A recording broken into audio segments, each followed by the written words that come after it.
Reka nkomeze kukwifuriza ibihe byiza wowe udasiba kudukurikira kuri umuyoboro wacu wa YouTube mushya witwa Bugingo Empire. Ni muri urwo rwego rero nk'uko mubizi tugenda tubagezaho ibiganiro byiza byinshi bigiye bitandukanye. N'uyu munsi twabateguriye ikiganiro cyiza kivuga ku banyeshuri uko byifashe muri risohoka ry'amanota yabo. Amanota agisohoka rero byahise bigaragara ko umuntu wagize munsi y'amanota 50 yahise asibira, cyane cyane ko byari binahanditse ku manota bari kumuha, ko bari kumubwira ko agomba kwihangana akajya gusibira ku ishuri yigagaho cyangwa se ku kigo yigagaho.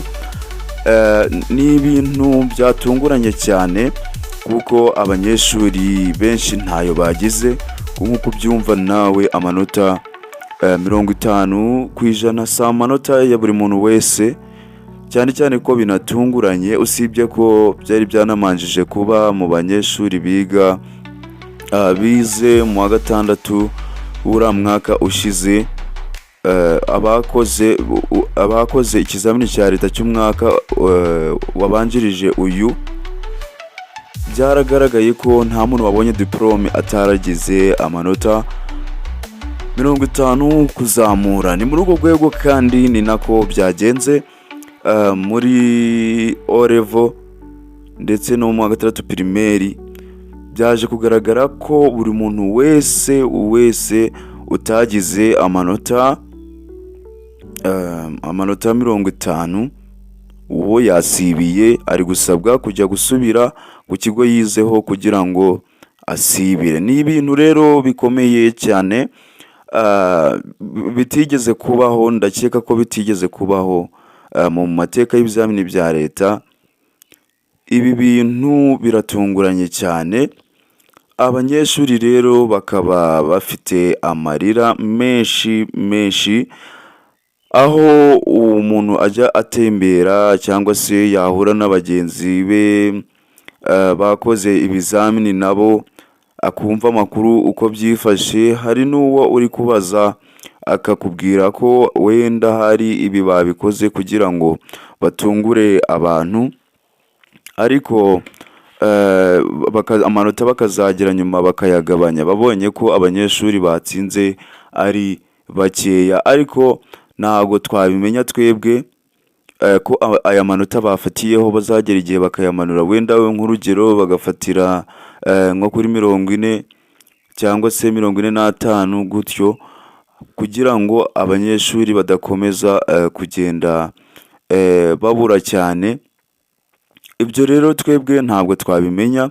Gusa no mu mwaka ushize amanota bari barafatiyeho y'abagiye boarding bageze nyuma babisubiramo, babonye ko bisa nkaho biri kubanga mu ruhande rumwe. Bageze nyuma babisubiramo, bakimara kubisubiramo abari batangiye kwiga day school cyangwa se ano mashuri biga bataha, hanyuma baza kujya boarding.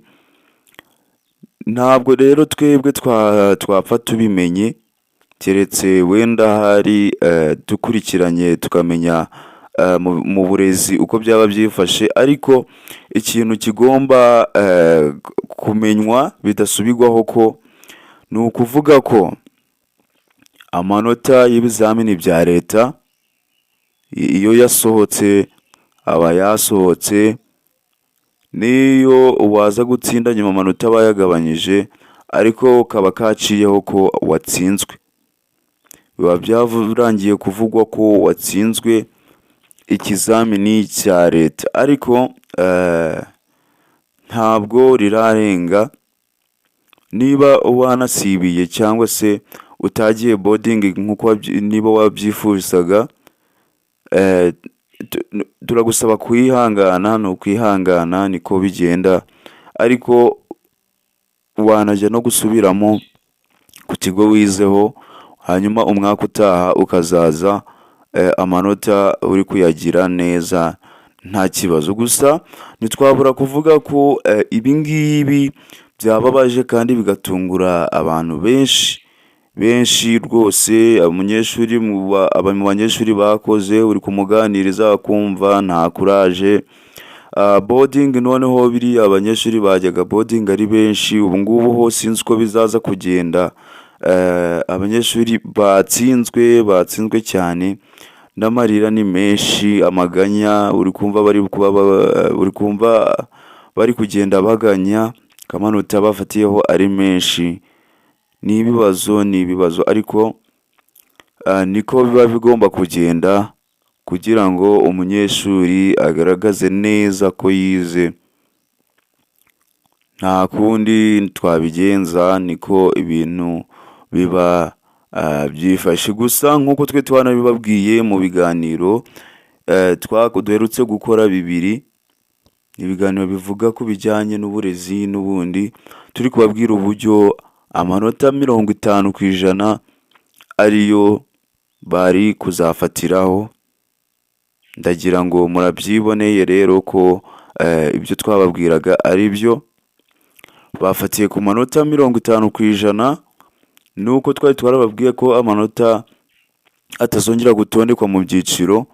Ubu ngubu rero nk'uko twabibabwiye bayashyize ku 100, nk'uko twabibabwiye mu kiganiro cyacu cyabanjirije iki ngiki. Ni muri urwo rwego kandi abantu bibaza bati ese ubu ngubu abanyeshuri bose batsinzwe barava mu ishuri se, cyangwa se biragenda bite? Mu by'ukuri koko urebye ugasanga abanyeshuri batsinzwe ni benshi cyane, bigatera inkeke z'uko abanyeshuri benshi bari buve mu ishuri, hanyuma ishuri rigasigaramo abantu bake. Ibi rero akaba ari nabyo abantu bashingiraho bavuga bati ntago byakunda ko abanyeshuri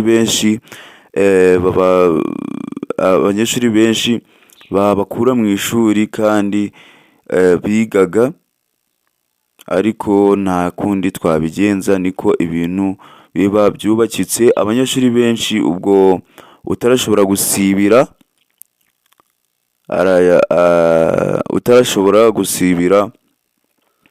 arava mu ishuri, ariko amanota yo kuva yasohotse nta bindi, nibyo niko Imana yabiteganyije, kimwe n'uko abayobozi b'uburezi ari nabo ariko babiteganije. Ku munsi w'ejo ubwo amanota yasohokaga, nibyo rero twari turimo tubaganirizaho. Naho njyewe nitwa Joseph Bugingo, iyi channel yacu ikitwa Bugingo Empire. Nimba uri mushya kuri umuyoboro wacu, kora subscribe, fungura inzogera, ukande like, usigamo na comment. Niba nawe uri mu content creators, nanjye ndaza kubikwishyura nk'uko wabinkoreye. Reka tubashimire rero mwebwe dukomeje kugenda tubana mu biganiro byacu tugenda dukora umunsi ku wundi. Imana ibahe umugisha, naho ubutaha. Imana ibarinde, ibahe umugisha. Turabakunda. Amahoro y'Imana akomeze kubana namwe. Nkwibutse ko njye nitwa Joseph Bugingo, naho iyi channel yacu ikitwa Bugingo Empire. Ciao, naho ubutaha mu kindi kiganiro. Gusa ntabwo dukora ibiganiro byo kwicara kuri mikoro gusa tukavuga, ariko tubategurira n'ikintu bita ibyegeranyo. Ndagira ngo wagiye ubibona mu mavideo yose dufite kuri umuyoboro wacu wa YouTube, niko ibintu byifashe. Nitwa Joseph Bugingo, naho ubutaha. Imana ibarinde, turabakunda.